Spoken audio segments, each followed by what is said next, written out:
नमस्कार दोस्तों, कैसे हैं आप लोग?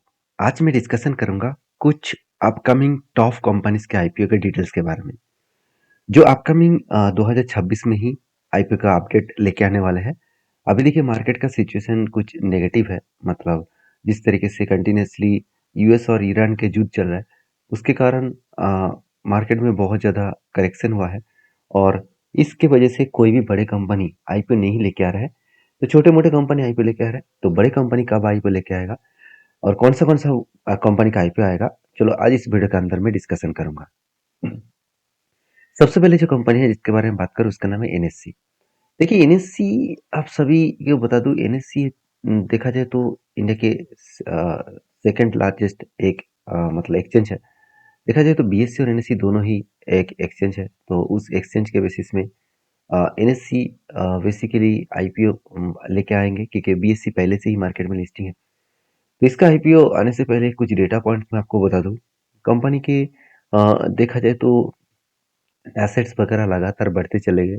ये जो ब्लू वाला बार दिख रहा है ये एसेट का है, और जो येलो वाला बार दिख रहा है और सॉरी वो बेसिकली एक रेवेन्यूज है। तो रेवेन्यूज भी देखिए हर साल बढ़ते चले जा रहे हैं। 8,300 से लेकर 12,000 बने, अभी 16,000 बने।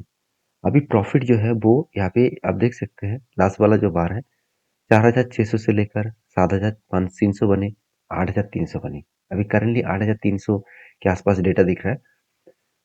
2025 का डेटा, 26 का डेटा आएगा तब और भी डिटेल्स में पता चलेगा। तो इसका भी आईपीओ आने वाला है, जल्द से जल्द इसके ऊपर आएगा आईपीओ, फोकस रखिएगा। नेक्स्ट कंपनी है रिलायंस जियो। बेसब्री से बहुत लोग इंतजार कर रहे हैं रिलायंस जियो का आईपीओ पाने के लिए, क्योंकि रिलायंस जियो मार्केट में जब आएगा तो बहुत बड़ा धमाका होने वाला है, क्योंकि इतने दिनों से दो ही मार्केट में काम कर रहा है, वोडाफोन आइडिया और एयरटेल। तो एयरटेल ही मार्केट में लीडर प्लेयर है, वोडाफोन का तो हालत ही खराब है। आप सभी जानते हैं उसके पीछे रीजन क्या है।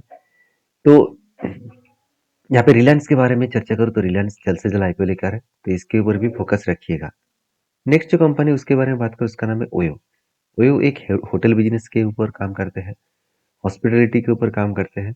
तो इसके आईपीओ जल्द से जल्द आने वाले हैं। रितेश अग्रवाल जी इसका मतलब फाउंडर है।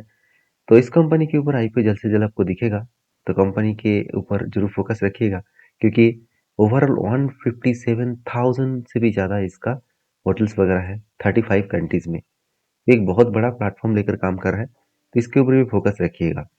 नेक्स्ट कंपनी उसका नाम है बोट। बोट आप सभी जानते हैं, हेडफोन्स, ईयरफोन्स, देखा जाए तो स्पीकर्स वगैरह बनाते हैं। तो इस कंपनी के भी आईपीओ आने वाले हैं। तो इसका भी बिजनेस मॉडल बहुत स्ट्रांग है। अभी इसका एसेट भी देखेंगे लगातार बढ़ते गए, और रेवेन्यूज बहुत तगड़ा बीच में ग्रोथ हुआ था 2025 में। और देखिए जून से के हिसाब से, मार्च के डेटा के हिसाब से 2025 में बहुत बढ़िया एक रेवेन्यू दिखा, और प्रॉफिट में देखिए करीबन 61 करोड़ का प्रॉफिट दिखा। अभी इस साल कंपनी का प्रॉफिट सिर्फ 21 करोड़ हो गया। थोड़ा सा अप्स एंड डाउन देखने को मिला है। तो आपके क्या व्यू है, आपकी क्या राय है, जो कमेंट्स करके बताना। नेक्स्ट जो कंपनी है मेक माई ट्रिप्स। तो ये एक ऑनलाइन प्लेटफॉर्म है जिसके माध्यम से हम लोग होटल्स वगैरह, साथ ही साथ फ्लाइट वगैरह, ट्रेन वगैरह सब कुछ बुकिंग कर सकते हैं। तो आप खुद ही देख सकते हैं, यहाँ पे फ्लाइट्स हो गया, होटल्स हो गया, हॉलीडे पैकेज हो गया, रेल, बस, कैब्स सब कुछ बुक कर सकते हैं इस प्लेटफॉर्म के माध्यम से। इसका भी आईपीओ जल्द से जल्द आपको देखने को मिलेगा। उसके बाद नेक्स्ट जो कंपनी उसके बारे में चर्चा करूँ उसका नाम है जिप्टो। तो जिप्टो आप सभी जानते हैं, ये भी एक ऑनलाइन ग्रोसरी प्लेटफॉर्म है, फूड डिलीवरी प्लेटफॉर्म है। जिस तरीके से जोमेटो काम करते हैं, जिस तरीके से स्विगी काम करते हैं, उस तरीके से जिप्टो भी काम करते हैं।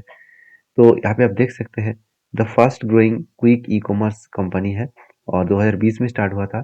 एक डिलीवरी कंपनी है, और इस कंपनी के ऊपर भी फोकस रखिएगा, क्योंकि जिस तरीके से जोमेटो धमाका किया है उस तरीके से मुझे भी लग रहा है कि इस तरीके से जिप्टो भी धमाका कर सकते हैं। बाकी आपके क्या ओपिनियन है जरूर कमेंट्स करके बताना। Next company SBI mutual fund. India की सबसे बड़ी म्यूचुअल फंड है, इंडिया की second largest mutual fund company है। तो इसके बारे में बात करूँ तो एसबीआई म्यूचुअल फंड्स के हिसाब से देखा जाए तो 1987 में कंपनी के ऊपर टोटल फंड्स ऑफ एरिया आप देखो तो टोटल म्यूचुअल फंड्स 1987 में स्टार्ट हुआ था, और तब से लेकर कंपनी काम कर रहा है। तो कोई छोटा मोटा कंपनी नहीं है। टोटल वैल्यूएशन की बात करो तो 70,000 करोड़ के आसपास 2021 का डेटा के हिसाब से बताया जा रहा है। अभी वो डेटा कितना बढ़ चुका है, आप देख सकते हैं अप्रोक्सीमेटली जो एयू में है, मतलब एसेट अंडर मैनेजमेंट है, करीबन 11 लाख करोड़ कंपनी एसेट को मैनेज कर रहे हैं म्यूचुअल फंड के माध्यम से। तो कोई छोटा मोटा तो कंपनी है नहीं। तो चलो नेक्स्ट कंपनी के बारे में चर्चा करते हैं, जिसका नाम है फोन पे। तो फोन पे आप सभी जानते हैं, इंडिया के अगर सबसे पॉपुलर कोई भी मतलब यूपीआई सिस्टम है, वो है फोन पे। तो फोन पे के ज़्यादा से ज़्यादा कस्टमर्स है। अगर मैं डेटा देखूँ तो इस डेटा बहुत स्ट्रांग दिखा रहा है, मगर कंपनी में प्रॉफिटेबिलिटी नेगेटिव में है। तो इसके बारे में डिटेल्स में चर्चा करूंगा, क्यों नेगेटिविटी है, क्या इस नेगेटिविटी में काम करना चाहिए। तो इसके ऊपर भी मैं जल्द से जल्द आपको वीडियो लेके आऊंगा जब आईपीओ का डिटेल्स आएगा। नेक्स्ट कंपनी है फ्लिपकार्ट। तो फ्लिपकार्ट आप सभी जानते हैं, इंडिया की एक पॉपुलर कंपनी है। और अमेजन, फ्लिपकार्ट, मीशो, इस तरीके से प्लेटफॉर्म, जैसे मीशो प्लेटफॉर्म ऑलरेडी लिस्टिंग हो चुके हैं, उस तरीके से फ्लिपकार्ट भी मार्केट में लिस्टिंग होना चाहता है। तो बाकी जब डेटा आएगा तो मैं आपके साथ शेयर करूंगा। वीडियो अच्छा लगे तो लाइक करना। Thank you.